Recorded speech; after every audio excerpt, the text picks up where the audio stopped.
Oh, hey, Alice. How's it going? Good to see you again. We got some special people here today. We got the Dangerous Method in the building, Joseph and Emily Jarod. How are you guys doing today? Doing all right. Doing great. A little tired, at Springwater again last night, as we often are. Mm-hmm. Yeah. Who played Springwater last night? I played with Big Jets Big Oh Reds shit, at I didn't even know Springwater. this happening. Yeah, but we didn't promote that one too much, but just kind of a nice little post Thanksgiving throwdown. Nice. But that's always the place to be. Springwater is always the place to be. Yeah, Yeah, like that's a historic place. I agree. Yeah, I feel like there's certain folks who kind of look askance at it or don't give it a ton of respect, but definitely has made a difference in my life. Yeah, for sure. So I always respect it. I'll always go back. I remember being like 18, 19, wanting to get into shows down there and just like staying outside in the parking lot. Oh, yeah. Yeah. Yeah. So you guys have some exciting things coming up. Yeah, we're excited.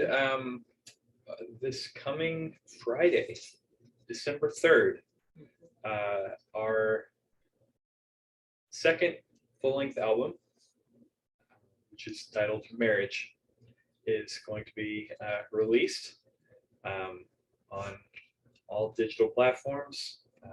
It's up for sale on Bandcamp. We have CDs, and it's titled Marriage, and we've been in the works on this thing for a really long time. Actual production has been going on since the end of 2018. And before that, just like writing it and getting everything together for, I don't know, 5 or 6 years before that. Some of the songs are like 8 or 9 years old though. Yeah. Oh wow. Yeah. So this has been a long time coming. It's kind of sort of a culmination of everything that we've been. That's so cool. We've been at, yeah. So that's so much coming to a head. I'm really glad to hear that. yeah, thanks. Yeah, I watched before you guys came over. I watched like 2018 short interview you guys did, and then yeah, would that have been the house show clip? yeah, then Okay, yeah, yeah. you guys played a song, and I was wondering if that song was on Marriage.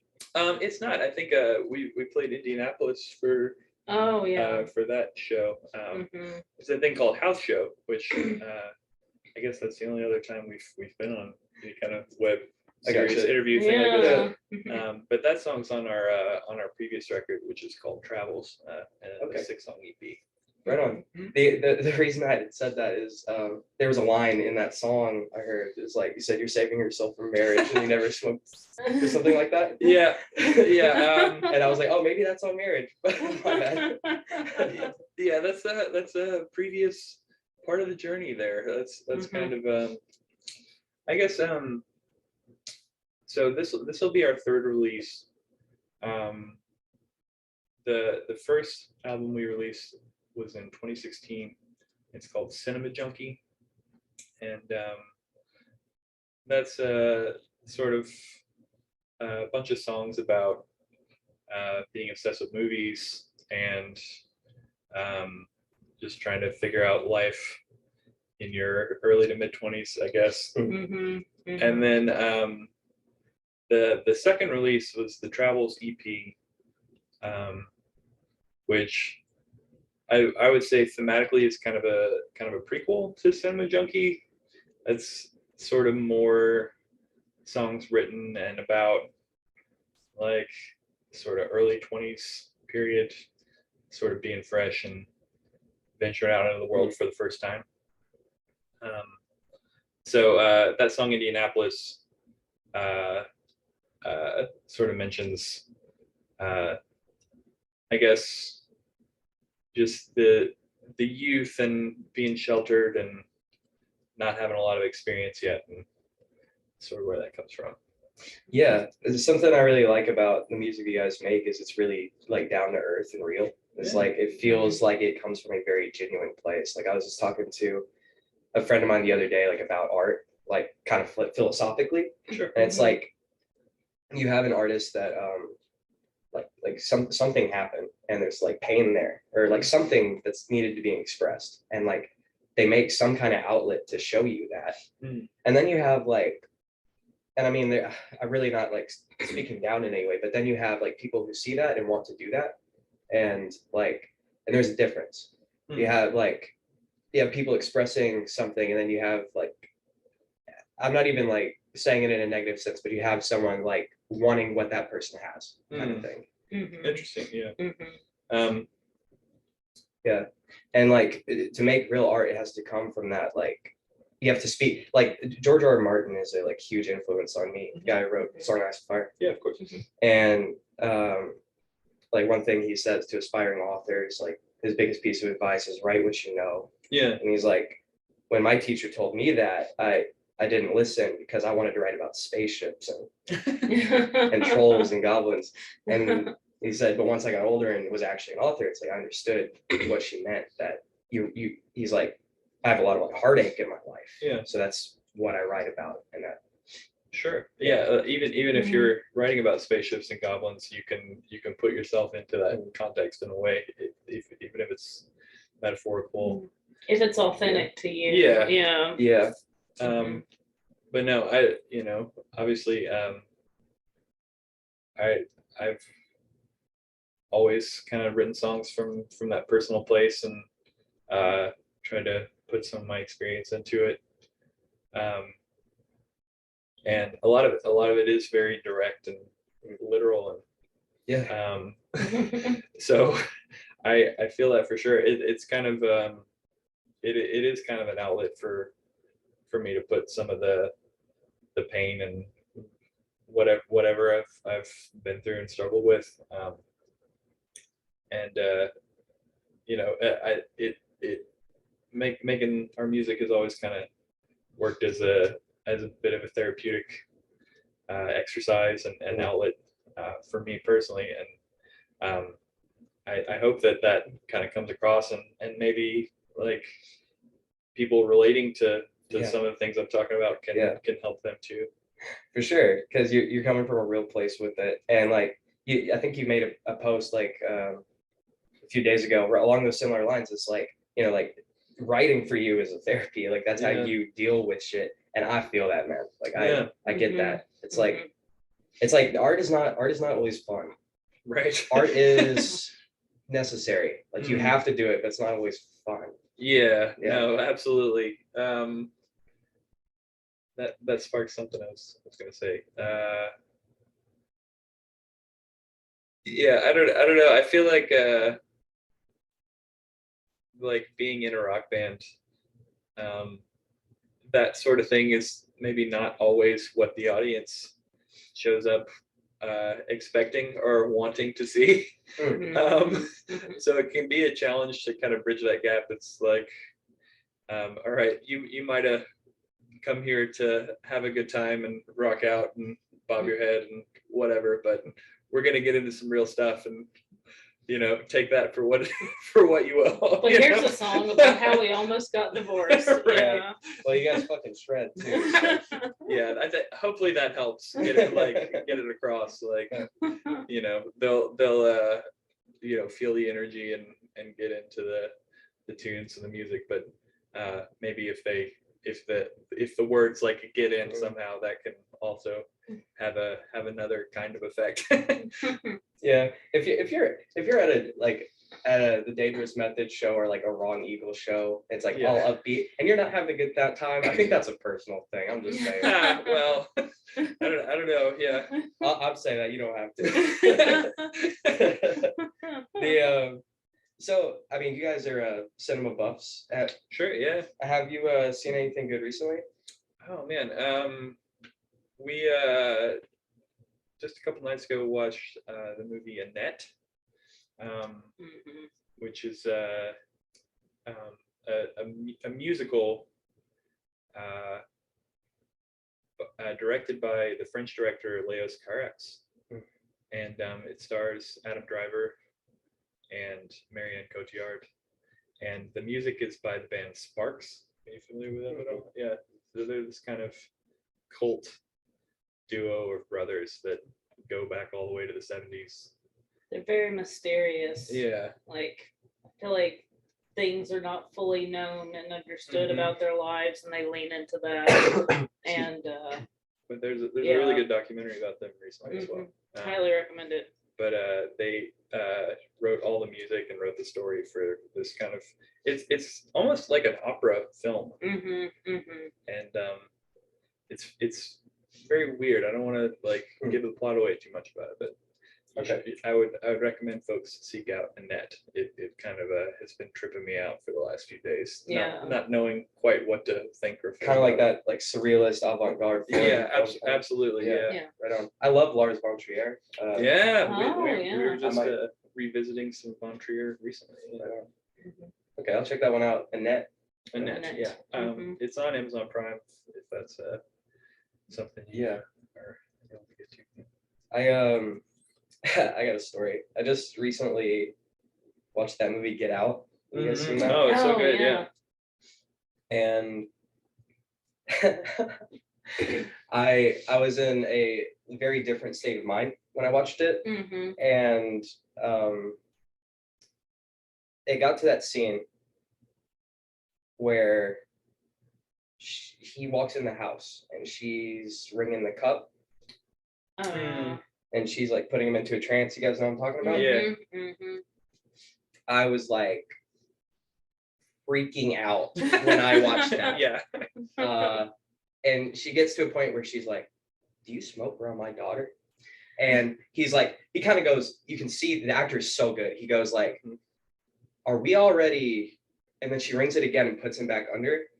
When that happened, I felt heightenedly suggested. Oh yeah. I felt like this movie was trying to like project that onto me and put me in a trance.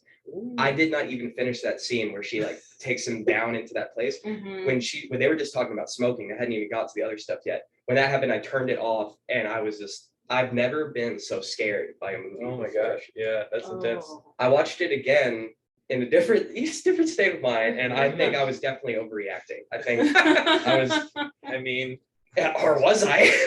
Or were you? You know, Yeah. sometimes a movie will come to you right where you're at and have an effect that maybe it didn't even intend or think would happen. You know? Yeah. That's funny. Talk about a rabbit hole like that. Get Out really involves that for sure. Yeah, that movie's nuts. I loved it, but like the thing was like, I get like I don't I have a problem with like super disturbing gore stuff. Yeah. But like dark themes and stuff. That's never, because that's fiction. That's happening to someone else. Yeah. But I felt attacked. I was like, this is happening to me, and man, I've never felt that before from like a movie. But you know what's cool is like I started thinking about like, well, you know, what's scary about this to me is like, I guess, trust, like, because I don't know these people making this movie, or I wouldn't want to be that malleable to someone, you know. Yeah. Trust issues. But then I started thinking like, what if I could do that to myself? So I looked up a video about self-hypnosis, and there's this old lady, and she has two students with her, and she just kind of like walks you through the steps. And I tried it, and I haven't smoked since then. And it's only been, I think, like a week and 4 or 5 days, something like that. Wow. But what's crazy is I don't want to. Wow, that's something, man. And I've been smoking since like 18, 19, you know? Yeah. Man. So yeah, I've been just telling people about it because like it's really helping. Like another thing is like I've been too honed in to the news the last like few months, and That's it's tough. giving me like lots of anxiety. Yeah. And that's helped me a lot with that too. Nice. Just like feeling at peace. So I've just been telling everyone about that because like I'm the kind of person that I wouldn't want someone else to do that to me, but I trust myself enough that if I'm alone, that like I can do that. And it's cool because like one of the things she teaches you is like, you once you're in that like kind of trance state of mind, you do an exercise where you imagine there's a string around your wrist, and you try to see if like your arm will raise up. And you like, it's a physical thing to show you, because if you can teach yourself that you're that suggestible, then you can like, that you can suggest other things to yourself. Yeah. So it's like, okay, if like it has a physical effect, then this is affecting me and I believe it. And that's the whole ticket right there, you know? Yeah. The mind is powerful, like Crazy stuff. I agree. Yeah, I still remember in high school, was it AP psychology? I think you were in that class with me. And in the textbook, it said, the mind, like our minds, everyone's minds, simply erase things that it doesn't think it can handle. Like things that are visible to other people are not visible to some other people, because the mind doesn't think it can handle it.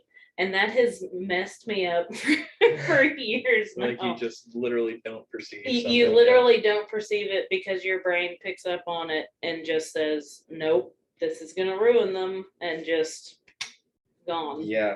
And I think about that all the time. What am I missing in the world that other people are perceiving that my brain has decided I can't handle? Yeah. And like in an extreme case, that would be like I have friends that like childhood trauma that Yeah. completely blocked out, and then it resurfaces later, and it's like they literally just as a kid could not handle that. So it just deleted. It's gone. Yeah. It's crazy stuff. Yeah, the human mind is, we probably know less about that than we do about our universe, you know? Yeah, I think that's true. Everyone's reality is different than the person sitting right beside them. For sure. Yeah. Like, how can you learn about it and understand it while being in it and experiencing it? Yeah. Like, all you have is your own perception, but can you trust the things that you perceive? Can you trust your own perception? Yeah. Yeah, life is it's very strange. Yeah, there's a really good Fear and Loathing in Las Vegas. What's that guy's name? Hunter S. Thompson. Yeah. There's a really good Hunter S. Thompson quote. Like, he's like, I learned a long time ago, reality is far stranger than anyone's imagination. Yeah. It's so true. Like, I think that's becoming more and more true all the time these days. Yeah, man, we're in like the alternate timeline. Yeah, it does feel like that. It really does. Yeah. I saw like a tweet from The Onion, like they just retweeted an actual headline of something that had happened and said, "We give up." Oh yeah, we're done. We're out of job now. Yeah. We cannot top this anymore. I feel like that's true. Yeah. Switching gears a little bit, I'm gonna just throw it oddball at you guys. We're ready, I think. And we'll see. You decide what order you guys want to answer in this in, but I'd like an answer from each of you. Okay. What do you think happens after we die? Oh. And I always like to preface that with like, not a single person on this planet knows. Right. Some people profess to know, but no one knows, like I have some ideas about, but I like to get other people's perspectives on it. So. Oh man, do you want to go first? Because I feel like I have more thoughts on the matter than maybe you do, so I'll put them all in order. And you go ahead. Well, I'll start by saying that both of us were raised with a very strict Christian background. Same. And so taught that heaven and hell were real, and that everything that you do here has ultimate eternal consequences. And so I've sort of rejected that idea as I've gotten older, and I have come to believe that elders, parents, whoever, teaching children that hell is a real place that they can go to is somewhat abusive. It's child abuse. Yeah, I think so. And I think that had a pretty negative effect on me for a really long time. Yeah. And so it's taken some time to kind of get away from that being the paradigm that I live with. And so I've kind of reacted to that by going the other way and saying, I really don't think that anything happens after we die. I think it's probably just nothing. Which, like you said, nobody knows for sure. I could be wrong about that. Could be right. But I think based on the concrete observations and evidence that are available to us, it seems more likely to me that the consciousness just ends at death. Yeah. But I don't know for sure. But still sort of reckoning with that, I think. Probably all will till we die. Yeah, I think so. It's a big question, but I've kind of tried to get to a place where I'm able to accept that mystery and be at peace with it. And that applies to a lot of things in life, and the big questions where there's some things that we just don't know and don't have any way to know, and be at peace with that. yeah, I think a big part of being well-adjusted and comfortable with yourself involves figuring out how to be okay with not knowing the answers to things. Yeah. So that's kind of where I am at these days. I can't remember who it was I asked that, and they said it doesn't matter. I was like, yeah. I think that's probably as good a way to look at it as any. Yeah. Mm-hmm. Well, sorry for bringing it up because it is like a mind, like what do you do with that question? Sure. No, But yeah, it is interesting to think I about. love talking about this. Oh, stuff. okay. Yeah, Cool. yeah. Cool. Do you have anything to add? Oh yeah, I was gonna say like I'm in some ways kind of the opposite because I'm not good at accepting the mystery. Like I have to know everything, and like I majored in chemistry and had to take a lot of physics classes, and the concept of like energy cannot be created nor destroyed. It has to go somewhere, like it has to transform, or it's used but still exists because it was used as fuel for something.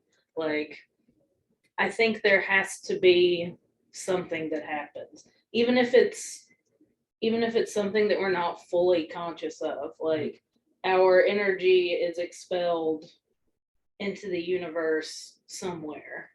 So it may just be energy floating around in the cosmos or something, but I don't know. And I want to believe that there's something else, even if it's just like a state of peace or a state of joy or like togetherness with all the other energies in the universe that have been expelled upon death. that sounds nice. Yeah, but I don't know either, and I don't like not knowing. No, I hate it too. Yeah. It kind of sounds like nothing and something. yeah, right. Nothing Okay, and cool. something. Yeah. Yeah, we argue about it all the time. We talk about it all the time. I would say argue. No, but we debate Yes. about it. Yeah. And his response to everything is just accept the mystery. And I'm like, I can't. I gotta know the answer. Even in mundane life things, I have to know the answer. You guys sit so you guys have nice balance. It's like yin and yang. Yeah, that's true. Yeah, it's I feel like our perspectives can butt up against each other and Mhm. clash in a lot of ways in life. Yeah. Yeah, hey, that can definitely be a good thing. Like I try to surround myself with friends that will like tell me when I need to change something. Yeah. Like tell me if you see an issue in my behavior or something I should work on. Like Mm. I think a friend is someone who will let you know those kind of things, even if you don't want to hear it. Yeah. You know? And it's like that's the kind of people I look for in my life, not yes men or people that just tell you what you want to hear, you know. Yeah, I'm trying to work on that for myself, being able to accept criticism and correction. I always kind of had a bit of a like harsh defensive reaction to people telling me I'm wrong about something or disagreeing, and that's not great. You're right. It's good to like accept That's an other awesome thing perspectives. Yeah. to figure out and like understand and like work on, you know. Like that's awesome. Yeah, like we're all on this journey and no one really knows what we're doing. We all just kind of pretend we know what we're doing. We bumble through and do the best we can, and it's That like is so true. Yeah. we just and you know, like there's so many things in this, not to be like super pessimistic about it, but there's so many things in this life that will bring you down and like try and hurt you. So, you know, being with friends and like building each other up, that's so important to be with loved ones and doing that, you know. Yep. It is. So preachy right now. Well, I've thought about that a lot when it comes to you know, our band and music. Like I think under the best circumstances, like music is really a great way to foster that. Yeah, for sure. It kind of brings people together and gives them a common ground to stand on, and can really be a source of connection for people. And I've had that to be true in my life. I think you know, we started our band 6-7 years ago, and we were really kind of, at that time we were really kind of just not in a very good place in life. We were very isolated And lonely, and like the band. I mean, sure, making music has been wonderful and great, but the people we've met along the way are what has really like given our life joy and meaning again. Yeah. You were talking about how music can like be that positive force in the world. Like you were talking about being raised in a super religious household. I was raised as a Jehovah's Witness, and when I turned 18, I moved out and got away from all that. And my family is really cool, and they actually disobey the rules because you're not supposed to speak to someone who leaves. It's against the rules. You can is actually against the rules. You can receive punishments for that, like lose privileges is what they would say. So I mean, my family is breaking the rules of their cult to speak to me. Wow, really cool. Yeah. It's because they are real Christians, right? And it's like, but anyway, I got away from all that when I was like 18, and I started going to live music. I started going to East Room. I started going to, and that became church for me. That replaced that. I feel exactly the same way. That saved me. So thank you guys, like, for doing what you guys do. Of that course, helps people. No, I mean, you know, I wouldn't do it other than the fact that that's the same for me. Yeah, I think we all need community, right? Like, and for me, it would.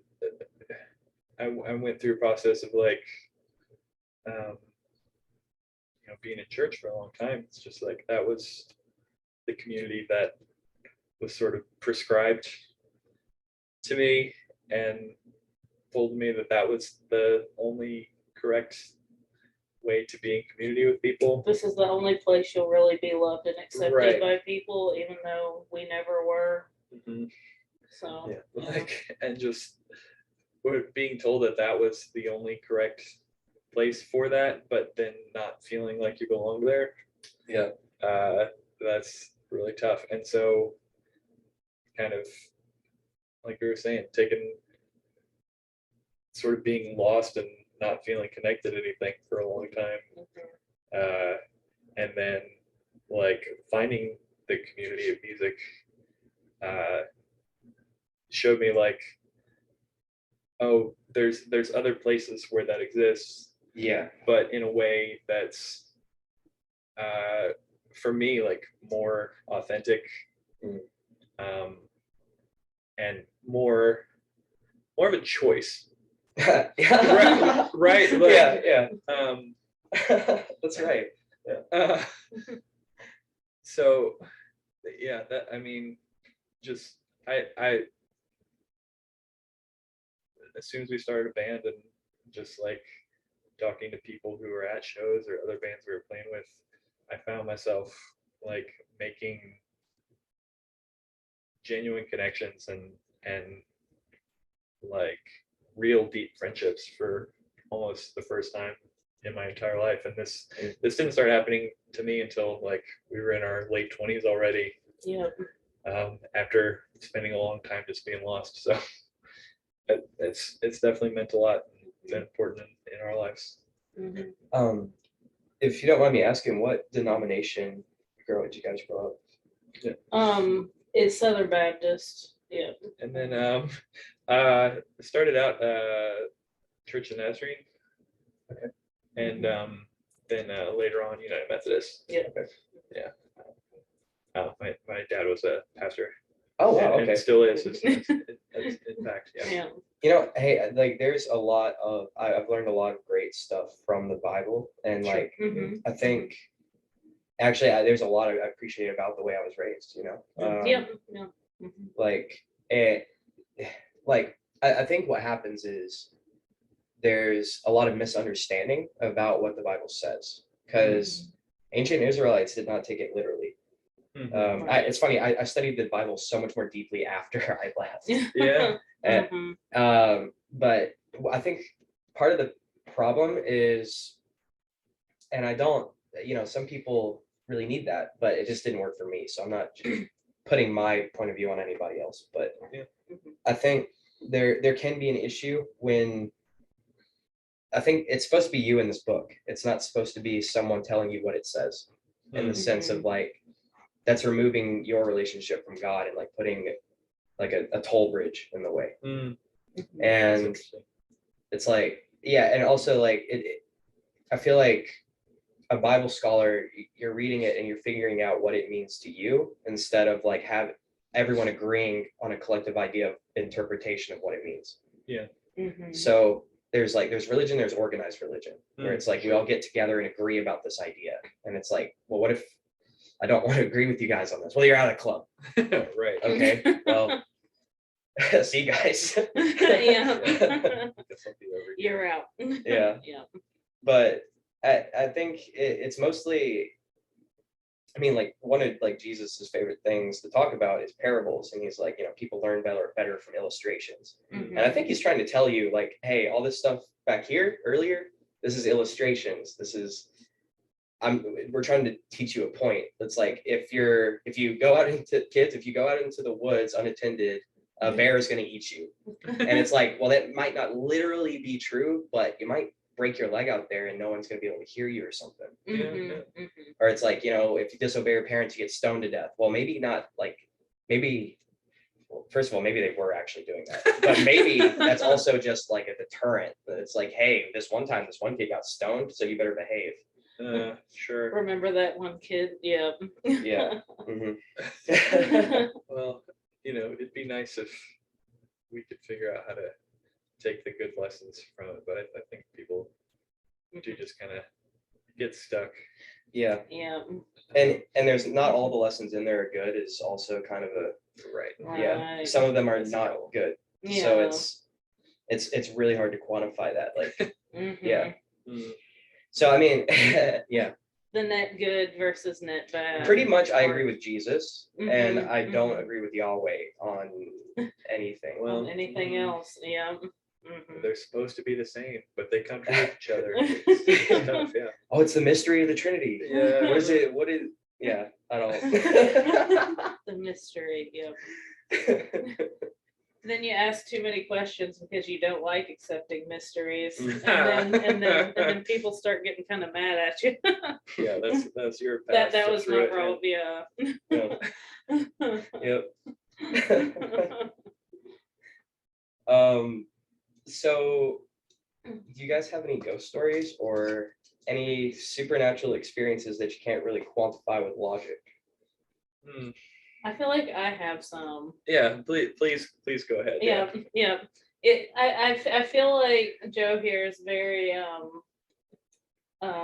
maybe you don't look for it as much as some people do, and so you don't see the strange as often. I think that's fair. Yeah.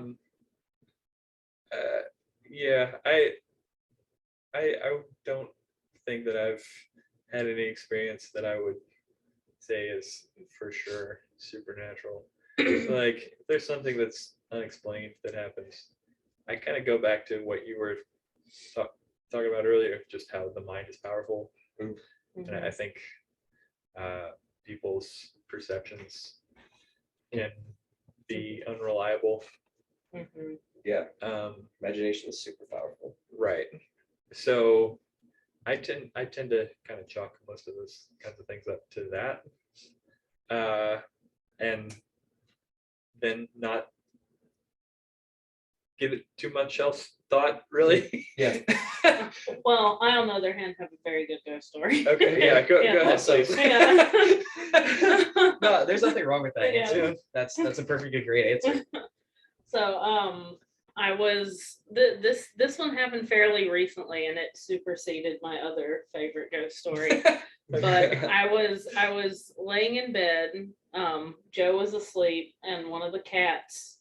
We have 3 cats, and one of them was like laying beside me, and I just laid down like I wasn't tired or anything, and my phone charger has a little light on the end of it, and it was that light I always face towards the wall because I didn't want it in my eyes, but so I was laying there facing the wall, and I see a shadow like start kind of at the foot of the bed, but the cat also saw the Mm. shadow because she woke up and looked. And that's what I always judge based on the cats. I'm like, is something really actually happening? Oh, the cat is seeing it. Cats too. are in on some shit. Yeah, exactly. The cat is seeing it too.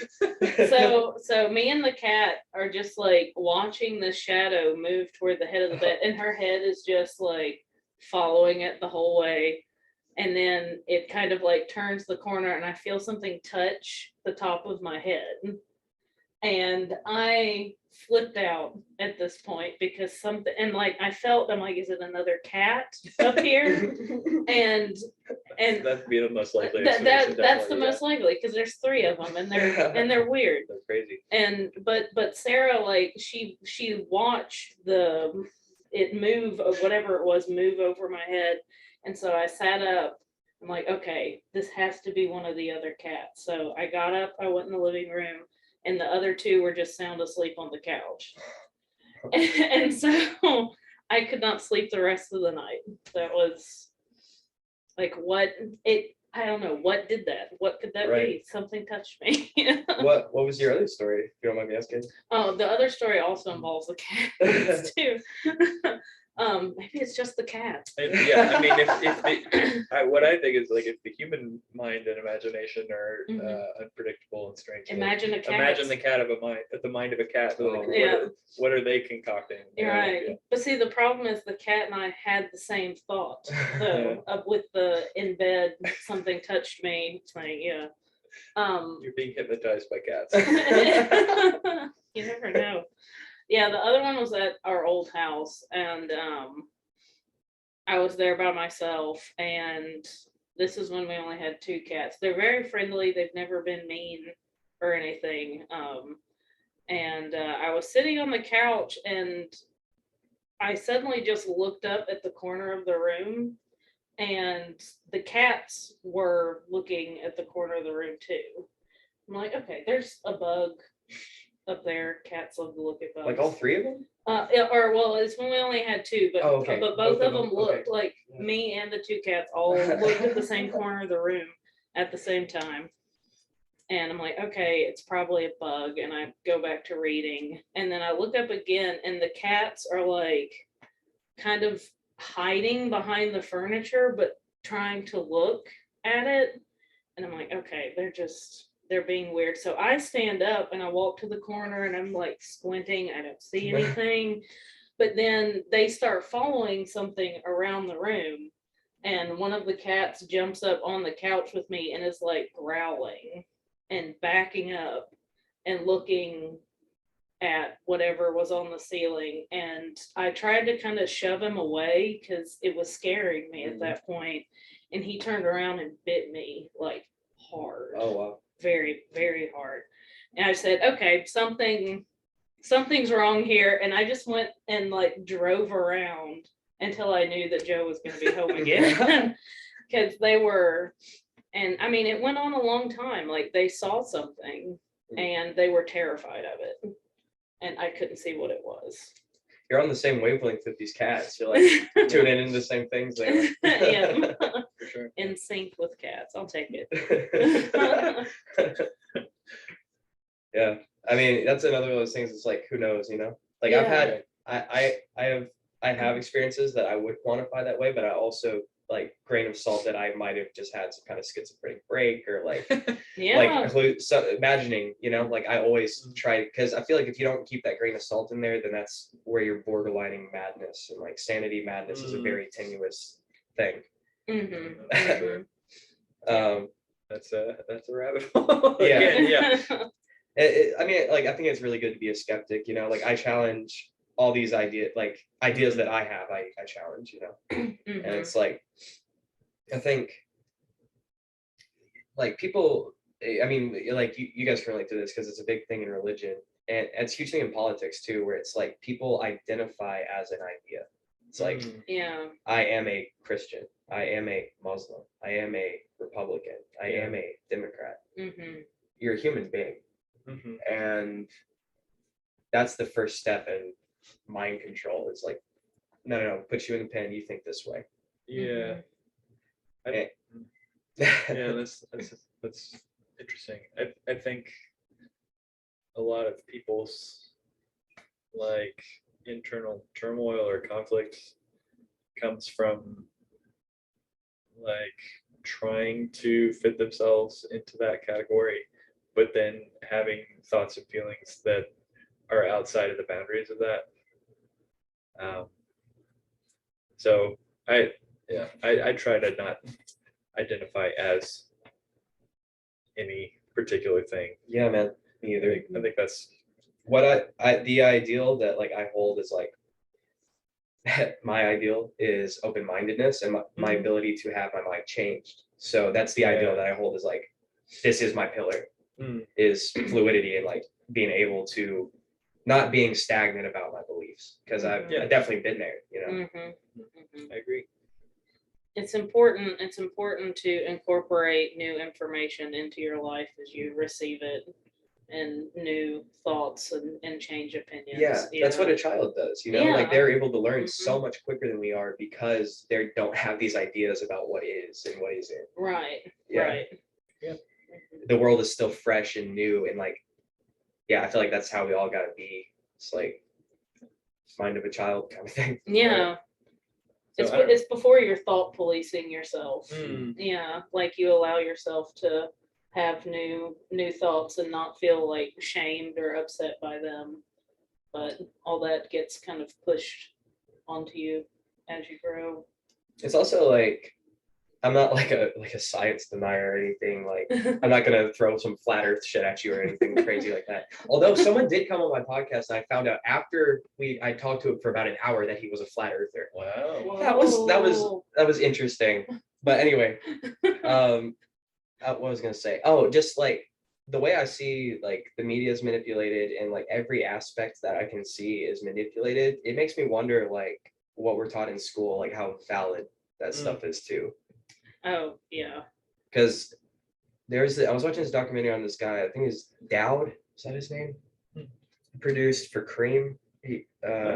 Some other people. Okay, yeah, I know the one you're talking about. Yeah, but he was like, he worked. He was like a jet engineer. He worked for the government, and I'm not gonna do this guy justice. There's a whole documentary about this guy. He was gonna like go do some top secret shit, and he said no and became a music producer. I like that. That guy knew something. Yeah, yeah. I think, yeah, but yeah, it's a crazy world. Mhm. Oh, go ahead. Sorry. To your point, I mean, maybe there are ghosts. I don't know. I'll allow the possibility. I'll try to be open minded to it. Mhm. It's just not something I've had happen to me in a way that made me go down that road. Mhm. Mhm. When I was when I left being a witness and moved down, I was like definitely an atheist. Mm, And it's Mhm. because religion pissed me off. I was upset. Right. And like in retrospect, I see that. And like what I did though is I was trying to prove if there was anything out there. So I got really into witchcraft and black Mhm. magic and Mhm. started studying Crowley and like thelemic magic and chaos magic, and I got really into it. And it took me years. But I Mhm. finally like, it's a long story, but I've had experiences where I've felt like I was channeling things, Mhm. like receiving spirits into my body, and like it'll become physical, like hands moving. And I was talking about the hypnosis thing where I made myself raise my hand. Mhm.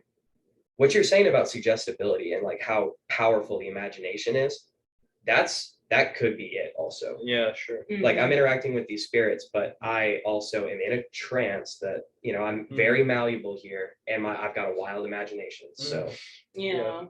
I think that's super important to keep in your head. Mhm. Mhm. Because I mean, like let's hear the idea that we are interacting with something real. That's there could be danger there. And I think one of the first things like any of these practitioners will tell you is like control. Like a wand is it's like if you're interacting with something, Mhm. you don't know it doesn't know you. This wand is like back off. Like this is a weapon, this is a stick, sword. Yeah. Like Mhm. I'm in control here. Mhm. It's like asserting that for yourself, asserting that in the whole situation, And like I get on tangents sometimes. I'm sorry, guys. No, it's interesting. I Yeah. love a good tangent. But yeah, I didn't see anything until I went looking for it.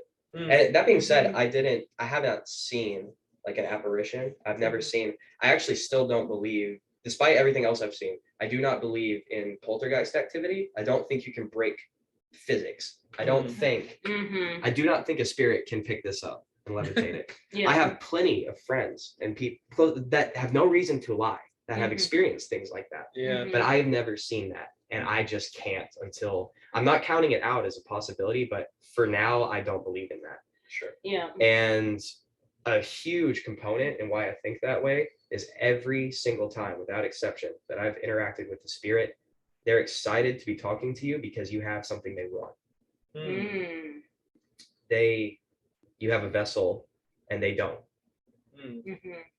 So as long as you want to talk, now I don't like is here. I get upset at like exorcism films and possession films because it's so hokey, like it's so cheesy. Oh yeah. Like it doesn't happen like that. It's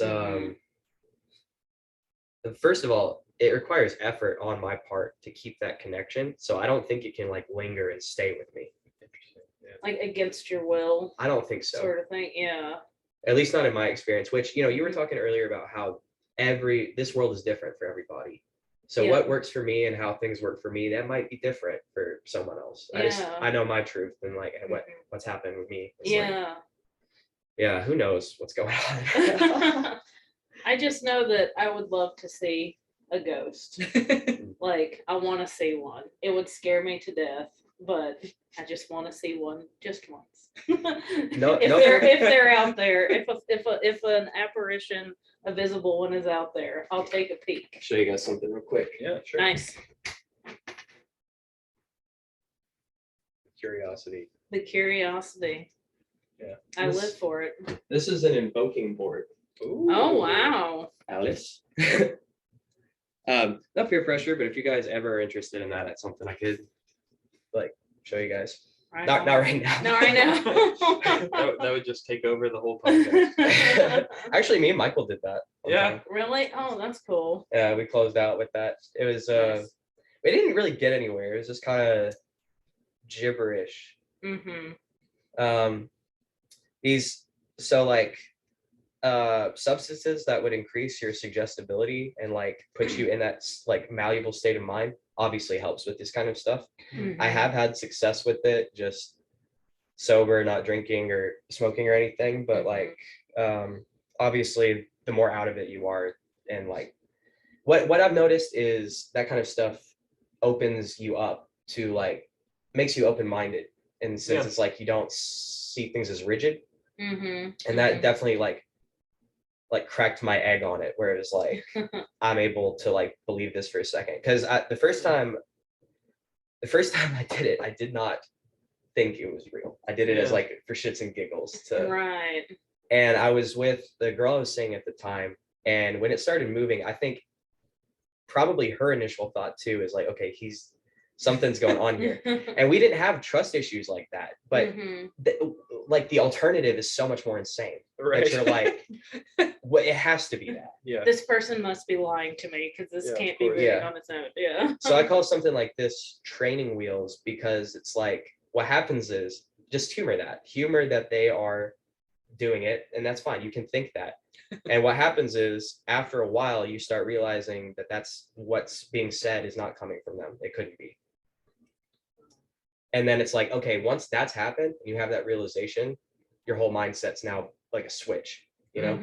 Sure. It just flips over. And so like I know people that have never used a board and they'll communicate with spirits. I've seen it. I've been part of rituals like that. But like something like this like it's like training wheels. It can open you up to that idea of it.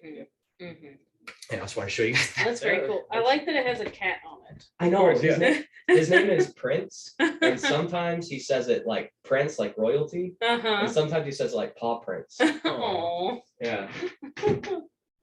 Cats. It comes Funny back. story. It comes back to cats. It all comes back to cats. Cats know some shit, They man. know I'm saying. everything. So I got a cat story actually. Oh yeah. We got time?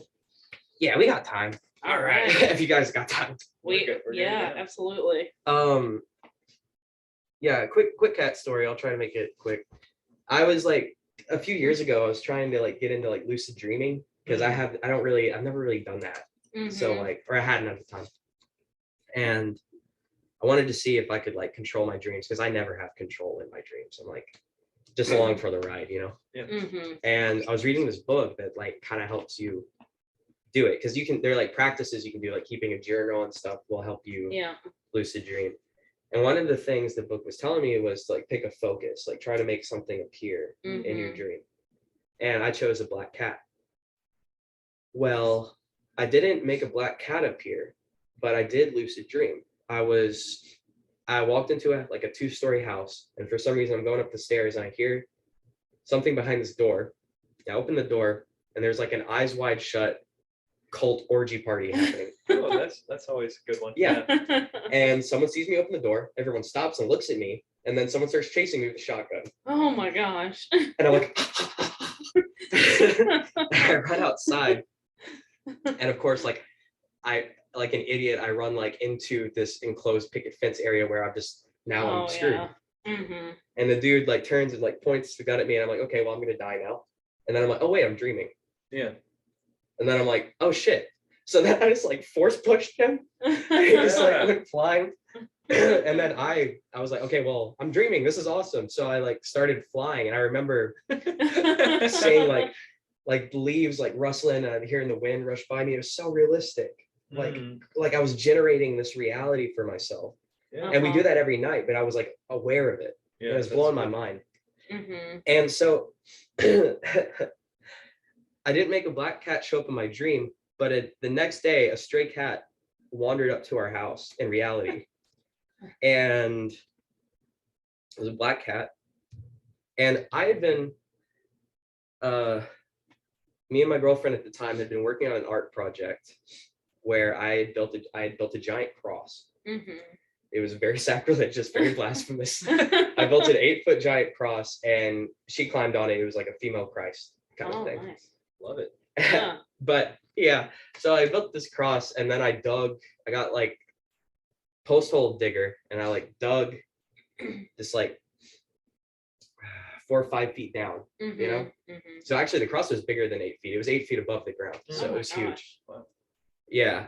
And I had this hole dug, and I hadn't put the cross down yet. This cat walks up to our house, and she ends up taking it in, and like, because like it wandered up to us. We thought it was a kitten because it was really small. We had both gone to work, and like we came back, and we could tell something was wrong. It wasn't feeling good. Oh. So the next morning we took it to the vet, and it was really sick. It wasn't a kitten. It was an adult cat. It was really malnourished. Oh. It had wandered. The vet was telling us that sometimes they'll wander up to people when they're Yeah. dying because they want. So that's Mhm. what had happened. It was just sick, Mhm. and vet told us there's nothing he could do. So we put it down, Mhm. and I already had a grave dug for this cat, Wow. and I didn't know I was digging a grave until I had something to put in it. Oh. And so this cat has an 8-foot headstone. Well, yeah. That's This cat- wonderful Quite a though. monument. Yeah. Yeah. I wonder if that's still there.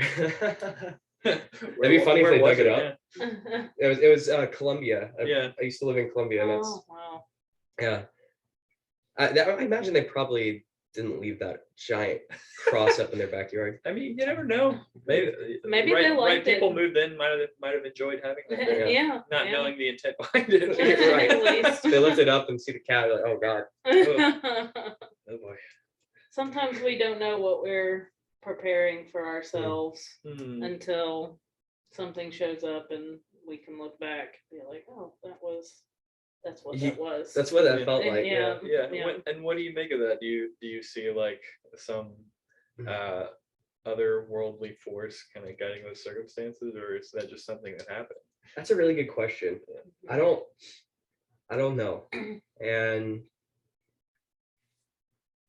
yeah, like see fate and free will, or determinism and free will is like a big one for me. Like I go back and forth on that a lot. Yeah. Mhm. So like on one hand, it feels like we have free will. Mm-hmm. Mhm. On the other hand, it's like everything I am is experience, Mm-hmm. but also like genetics, right? So like what your parents are bringing to the equation. And then you've got like there's like cosmic ray bombardment from the sun. And it's like your appetite, like, or your diet, and like there's so many factors. And like I kind of think that the idea of individuality kind of maybe is an illusion. Like we start, Mhm. I think we might literally all be the same person. Wow. Man, yeah. And we're just perceived differently. Yeah. Or we perceive the world around us differently. So like when we see evil like that, that's our potential. Oh, okay. Mm-hmm. And even if that's not true, I think that might be a positive outlook. That way you're aware of it and you can close it off from you. Mm-hmm.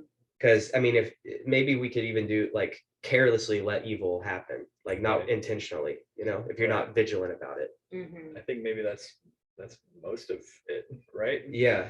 Like I think most people don't set out to do evil or intend it. That's, dude, you're absolutely right. Yeah. Mm-hmm.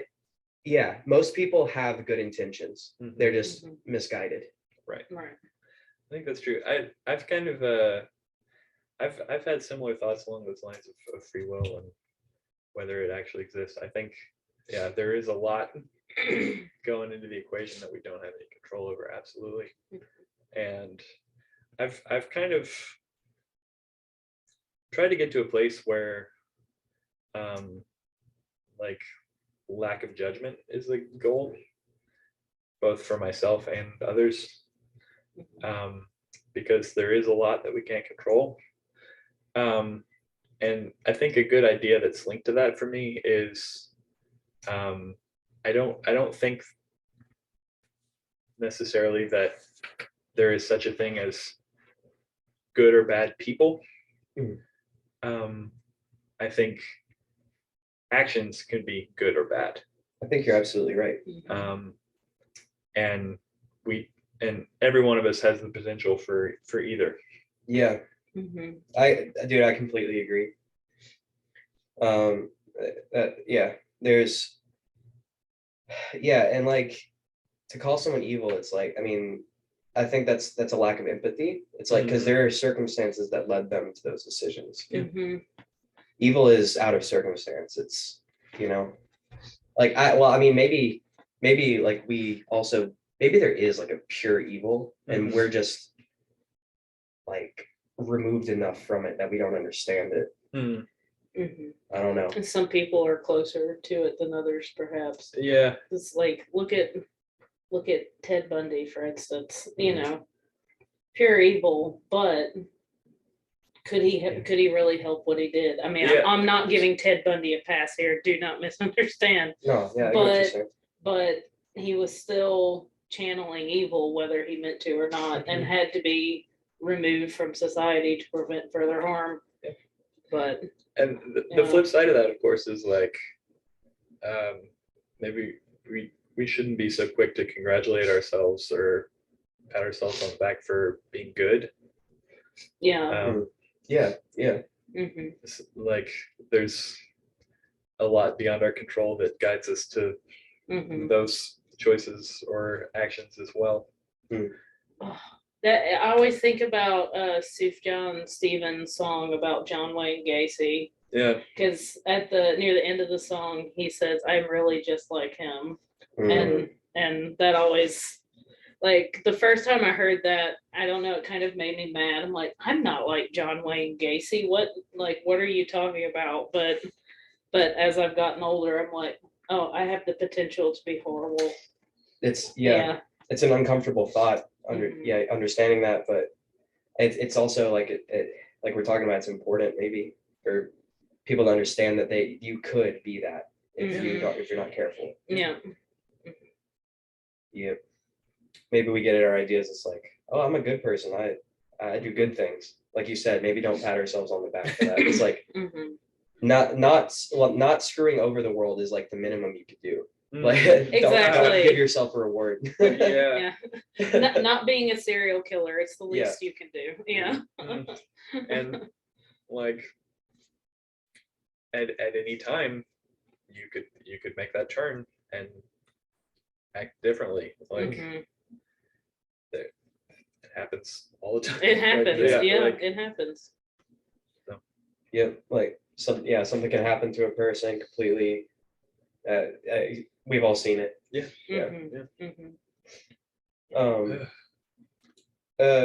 In closing, what do you guys think about aliens? You think been aliens on Earth? I don't know if they're on Earth, but I think there has to be other intelligent life. The galaxy is like way too big. The universe is too big.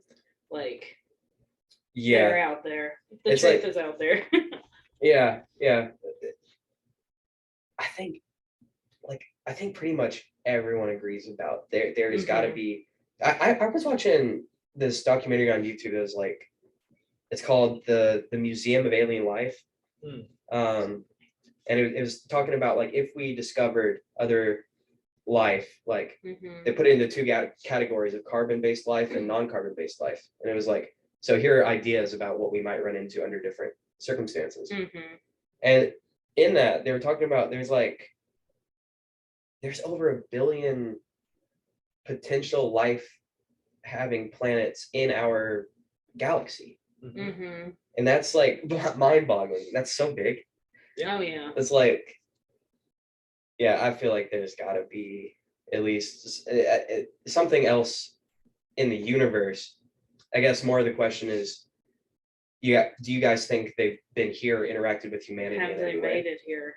I think it's possible. Yeah. There's an awful lot of like aerial phenomena that has been witnessed that cannot be explained.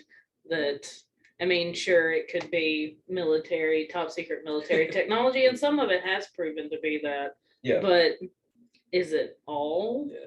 I don't think it probably is. I It's think all a there's- bit circumstantial though, isn't it? Yeah, We don't have yeah. a whole lot to go on. Yeah, because the government, they're gonna know and they're not gonna tell us. They yeah, it's funny. Before he left office, Trump made a COVID bill that had a thing about UAPs and Yeah. how Congress, whatever. You guys remember that? Oh yes, they had to release Throw it what in. they knew. Yeah, yeah. And I went through on my podcast, I went through the documents. Mhm. Nice. It's the biggest crop of shit. Yeah. So first of all, they're not UFOs anymore. I don't know if you guys Yeah. UAPs, Yeah. unidentified aerial phenomena. Think about this for a Sounds second. lame. Unidentified Mhm, aerial phenomena, mhm. meaning if we knew that this was an extraterrestrial, it would be identified. Yeah, that's right. Yeah, so this can't And be that's- about any of the That identified is basically things. what the report fucking said. Is it Yeah. even mentions that there have been prior UAPs that we now know what they are. There was a weather balloon once. Yeah. Yeah. That was a UAP. Yeah. Now it's not. So they're basically telling us, if we know about aliens, we're not telling you. We're not guys. telling Yeah. you. I was like, wow, this is the biggest fuck you. The It's a- government. Like, holy shit. That's kind of a semantic like not Yeah, there. you asked for unidentified, not the identified ones. Oh, you wanted the identified ones. Oh, Oops. well, no, write another COVID bill and we'll think about it. Yeah. I don't care how compelling any law or bill would be. They're not going to say anything. Sure. Like, Oh, hell no, you're right. Like, why Yeah. in the world would they do that? They're keeping it close to their chest for sure. Oh yeah. Yeah, we took Except the mystery. That's what it's all except about. the Yeah. mystery. It's all except the mystery. Yeah. I refuse. I mean, we took a road trip out to West Texas and New Mexico earlier this year and just drove through miles of nothing. And while we were there, I'm like, I can see why more sightings happen in this area because it's just so clear. Like the sky is so clear, but it's so like mentally confusing when you're out there. I don't know. I just there's Messing with your head. Open skies, so open mind. so yeah. much open space. Yep. Yeah, I bet Yeah. the stars look great out there. Oh, stunning. it's incredible. I've yeah. never been out that far out west. Oh yeah, highly recommend it. But yeah, the aliens, UFOs, whatever you would like, extraterrestrial life, they're probably here. That would have to be some very advanced technology, but they're probably here. Are you guys from Nashville? Yeah, Mhm. I'm born here. Yep. Kind of spent the majority of our upbringing a little outside of the city, Mhm. in Greenbrier, Tennessee. Mhm. That's Yeah, where, it's where we about both went to high school. 20 And- minutes and- north yeah. of. Oh, you guys Davidson go all the way County. back to high school. That's crazy. Yeah, That's right. yeah. Mm-hmm. This is lifelong at this point. Yeah. Lifelong relationship here. Soulmates. Yeah. Well, I don't know if I'd use that word, but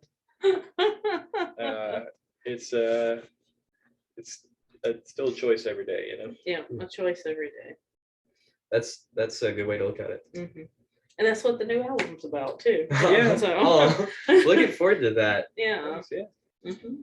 Well, guys, this has been really fun. It Yeah, it has. has. Thanks. I've had a really good time talking with you guys. Yeah, me too. Alice, I'm putting links down below so you can check out Marriage and be at Dark Matter this Friday. Mhm. That show is going to be great. It's you guys, Year of October. Yeah, nice shirt by the Oh, way. thank yeah, you. Yeah. October. Yeah, shout out Year October. Yeah. Blind Tigers and Evergreen. Mhm. Yeah. Hell yeah. Really excited for the lineup, and Mhm. we're gonna play our whole new album. Mhm. It's gonna be cool. I'm looking forward to it. I'll definitely see you guys there. Right Thanks. on, Yeah, man. thank you. Dark Matter is what we're talking about. Springwater, how great Springwater is. Love Dark Matter. Shout out to Dark Matter too. Yeah, Right that's on. our first time playing there. Oh, actually. shit, Yeah, nice. Very exciting. Very excited. Yeah, it's been a long time since I've been there, so Mhm. cool.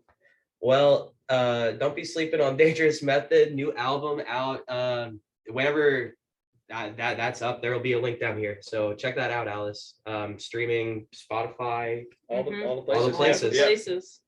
All right. Well, thank you again. Yeah. Thank Thank you. you. And Alice, we'll see you next time. Bye. Bye.